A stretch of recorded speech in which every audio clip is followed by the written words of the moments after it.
Scarlett Blade. Hello, ladies and gentlemen, and welcome to Silent Night, Memoirs of a Royal Guard, Chapter 4. It was late. Iridescence arrived on time 15 minutes before my shift ended. We stood together in silence at our posts for a little while before she asked without breaking her forward gaze, "Anything to report?" "Quiet day," I replied. Iridescence was a top-notch guard. She was always buttoned up on time and dressed right. Under her armor, she was also a beautiful silver unicorn with a pink and turquoise mane. Of course, I'm speaking professionally. I would never let the fact get in the way of our working relationship. We were partners, working opposite shifts and traveling with the princess when necessary. "I did your laundry for you," she said quietly. Iridescence was great. She was always looking out for me. I stood silently for a moment and said, "Thank you. You're a thoughtful partner." Then we stood in silence for the rest of the shift, change until I left my post saying, "Good night. May you have a quiet evening." Yes, I'm aware that I was an idiot back then.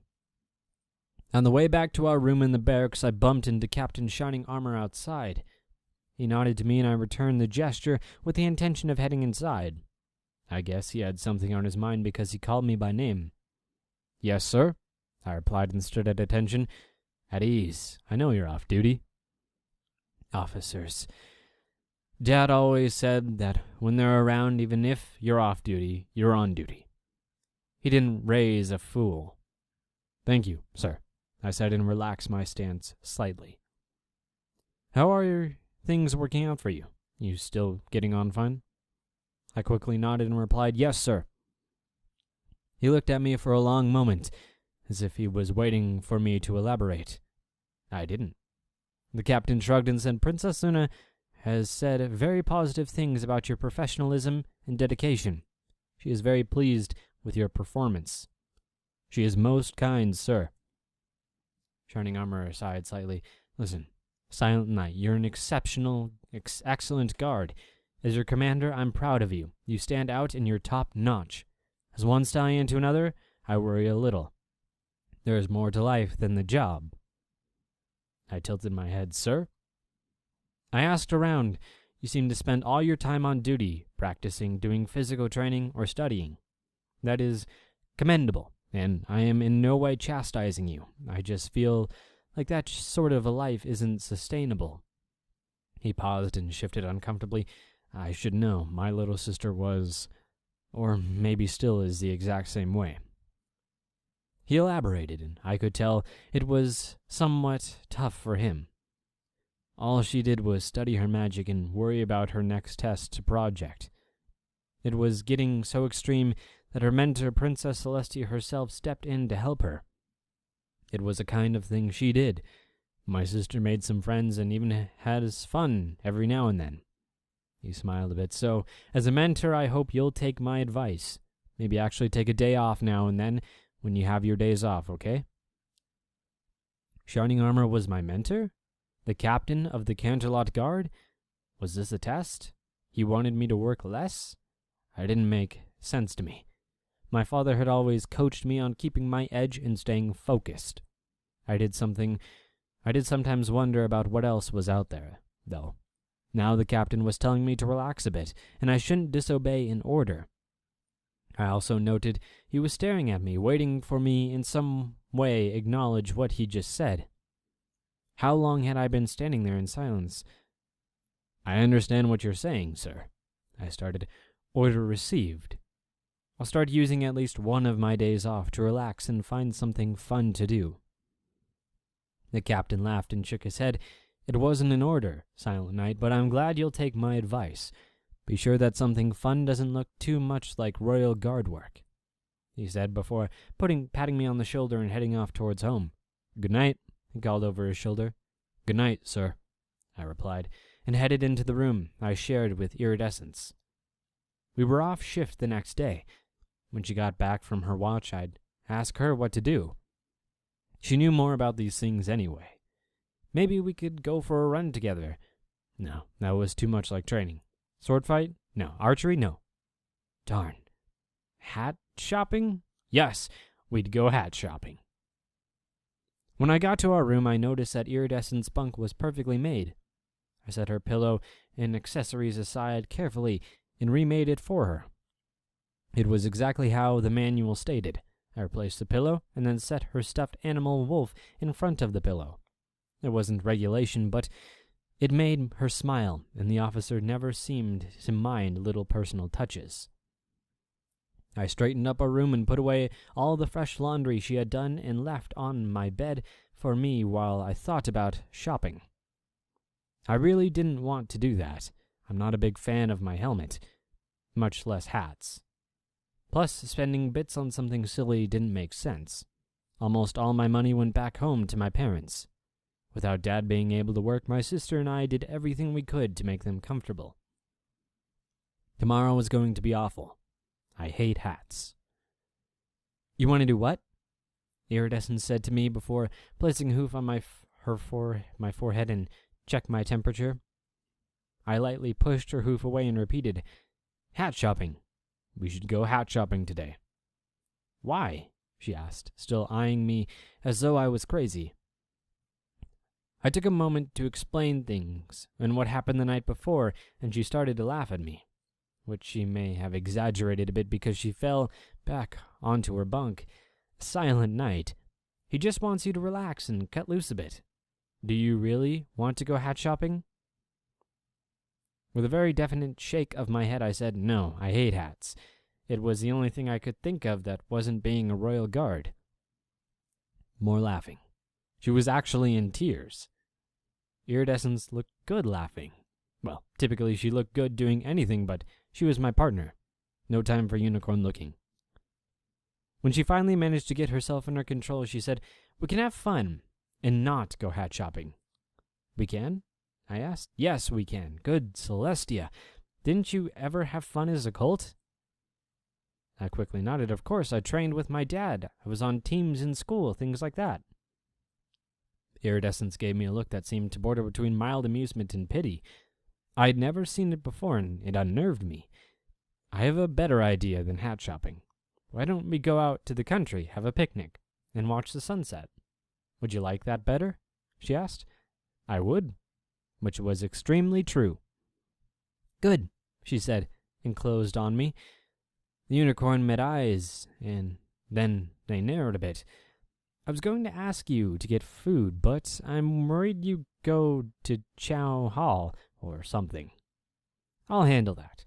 You just stay here and not think about work, okay? Okay, stand here. Got it, I replied. With a quick nod, Iridescence was on her way. I just stood there contemplating what was wrong with the food in the Chow Hall. I then shifted my stance a bit more loose and casual since standing was technically work. I felt silly. It took about 2 hours for Iridescence to find everything she wanted, and then another hour for us to find the perfect spot in the country. I laid out the blanket she had brought and inspected the area for ants while she set out our dinner. Unicorn magic is handy. Getting out all of those fiddly bits with hoof and mouth would have taken a while. Once it seemed everything was to Iridescence's satisfaction, we started eating. I am unwilling to admit that the Chow Hall food wasn't good. I liked it fine. At the same time, wherever she found those sandwiches, fruits, and other things she brought must have been a world-class restaurant. It was amazing. While we ate, she would occasionally look my way, and we'd make eye contact. She had wonderful eyes. Hers were icy blue and crystal clear. They were unique. It was also quiet out in the country, very peaceful and beautiful to look at. So, this is what relaxing is like, I thought, sitting around with no purpose and enjoying what was going on around us. I could get comfortable with that, at least every now and then. Iridescence finally broke the blissful silence. You don't talk very much. She had noticed being quiet was one of my talents after all.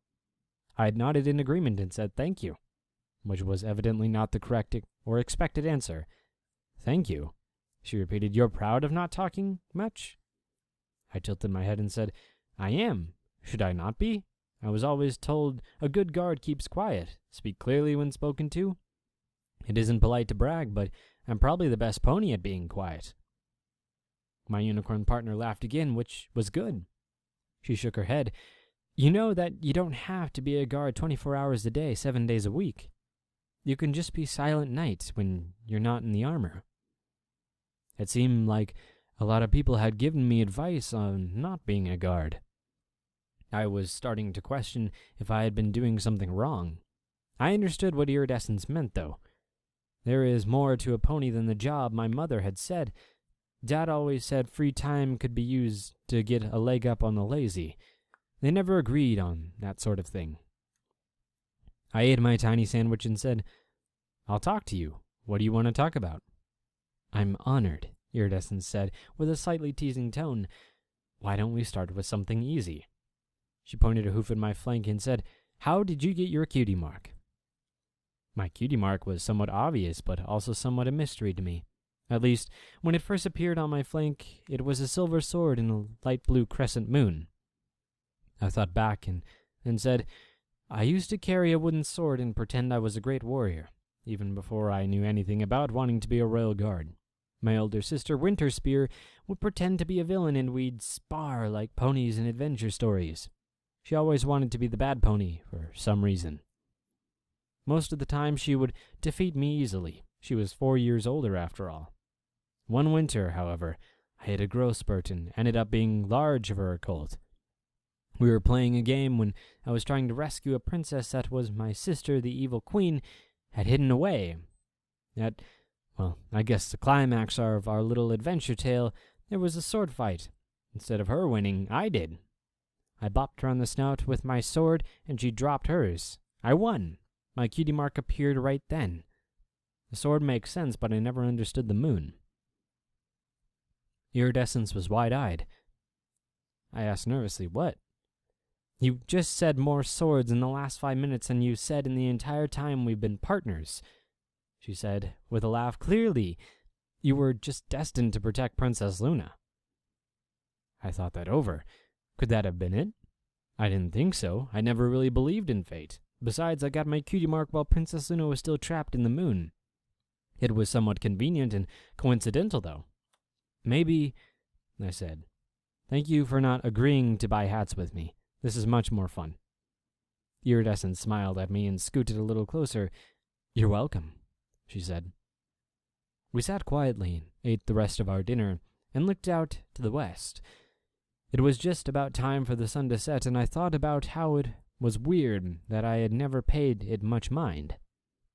It was really an amazing thing, all of the colors, the light disappearing, the fact that it was all done by one powerful entity. Some ponies forget that Princess Luna and Celestia aren't just nobles. While I was distracted in pondering the wonders of the sun and sunsets, Iridescence managed to sneak up right next to me. She moved silently. That was one of her talents. It was a little chilly out, so it made sense. We sat there quietly for a while together. I didn't move. I just kept my spot. After a while, she asked, "Silent Knight, have you ever had a mare friend before?" "Sure," I said, "my sister." She shook her head. "No, that isn't what I meant. I'm talking about a very special sun pony." "Oh, no, I guess not," I admitted. With a nod, she said, "I can tell. You're a more perceptive pony than most. Reading others seems easy for you." It was true. She was excellent at that sort of thing. I had seen it one of our days off.